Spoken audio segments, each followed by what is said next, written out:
So just a little bit about the macaws. For those of you that don't know, the scarlet macaw is obviously one of the most beautiful, charismatic species of bird on this planet.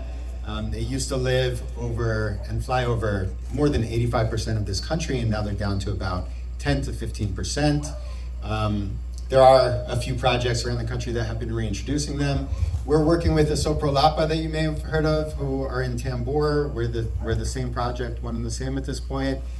Together, we've released close to 200 macaws now, and the estimation is that they've grown to a population of close to 300 at this point. The last time there was an official survey in Costa Rica, they estimated 2,000 individuals left. And so if there's 300 of them reintroduced by this project, we're talking, what was that, 15%? Over 10% of the entire population of Costa Rica now is because of our reintroduction efforts here on the Nicoya Peninsula. This is now the third largest population of scarlet macaws in the entire country. First being in the Osa, second being in the Carrara area behind Jaco. So it's been quite a successful project. We've been releasing macaws in Soprolapa in Tambor, us in Kabuya. We have another 13 macaws we're waiting for Manai to give us the release date for. It was supposed to be the first week in April, but you know, Manai takes her time if you've ever dealt with them before. So we're hoping that this happens sooner than later. But the birds are ready to go, and that'll bring us close to 50 birds released in the Kabuya area. And then the next stage is to start releasing them with Yoko, and with everyone's support here in Santa Teresa. And the idea is that the scarlet macaws, they're very emblematic species. They're considered a flagship species at a time when there's been a lot of development, a lot of rainforest coming down, etc. This is a species that needs certain trees, right? And not only do they need certain trees, they eat a lot of seeds, fruits, nuts. They'll eat some of these seeds, they'll drop some in a cow field, and then all of a sudden a fruit tree will pop up, and that will support all kinds of other biodiversity. So they really protect and support a whole plethora of other animals in their wake. And so they're very important for that reason. They're also a flagship species because they're so beautiful that they're much easier to gain support for, as opposed to like, let's save the pigeons, you know, like not everyone's so into that. But the macaws may help the pigeons down the line. And everything has its role in the ecosystem and its balance.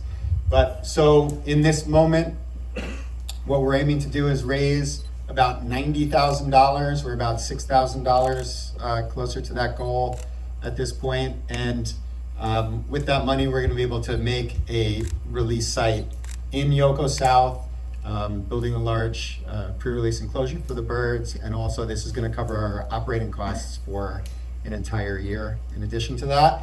And so the idea is after this set of birds get released, the next set of birds will start being released in Santa Teresa. And when you start these scarlet macaws, as you release them, they tend to saturate an area as they continue to multiply, and they're doing that job for us in the wild. But it takes a while for them to really cover a lot of land. And so by dotting the peninsula with different release points and different nucleus groups that their flight ranges overlap, that's how we're going to fill up the peninsula again and have these birds having a viable population back and covering the rest of the Nicoya Peninsula once again, where they lived historically and they will live again. They are already thriving in the areas that we've been releasing them.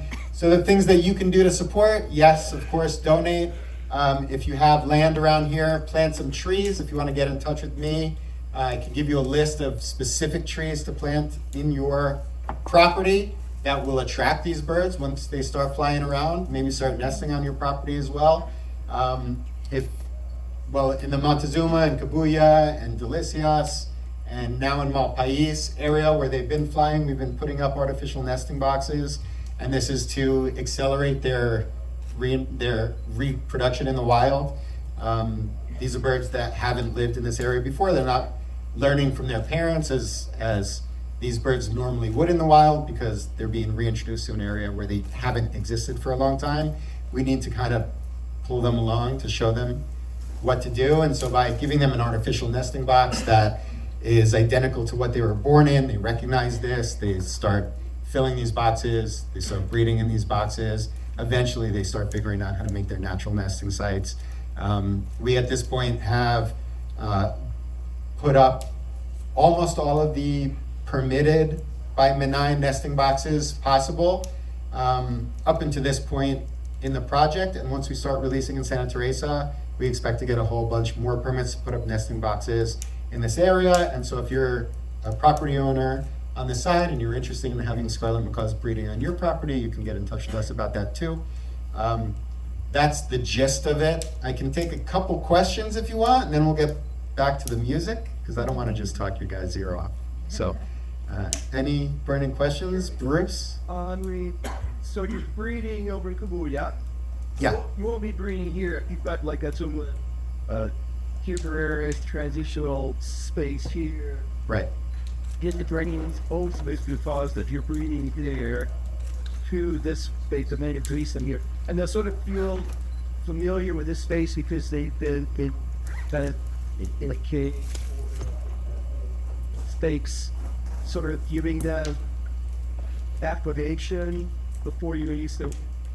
Yeah, so that's exactly what we plan on doing. We already have a place where they're breeding successfully over in Kabuya, and we also have all of the animal caretakers there and veterinarian on site that can watch over these birds. And so we'll continue the breeding there on site in Kabuya. And the idea is once they get to a certain age, their last 6 months before release, they need to be in the area where they're going to be released, and they get acclimated in that way to the sights and sounds and smells and to the area. And then they're learning from the feeding trays that we give them, what their feeding trays are gonna look like. We're gonna supplementally feed them for a while. That keeps them in the area. And so that part will be in Yoko South. And then eventually over time, as we're giving them a lot of their natural food sources, the hobo fruit and hokote and the guasimo seeds and all these natural things that they're going to find, they start finding these food sources naturally in the environment nearby. And then they start coming back less and less, but in general, this will be where Yoko South will be their main point to come back to. So you can just bring them, let's say at a year's age, over here and reduce the they'd be so disoriented kind of. You don't want to just bring them and release them. You want to bring them, let them acclimate to the area first, let them know this is where they will be fed for a little while as well, and then they take ownership of the property. Good questions. Anyone else? No? One question. Yes, sir. How many birds do you envision us releasing with this tiny series?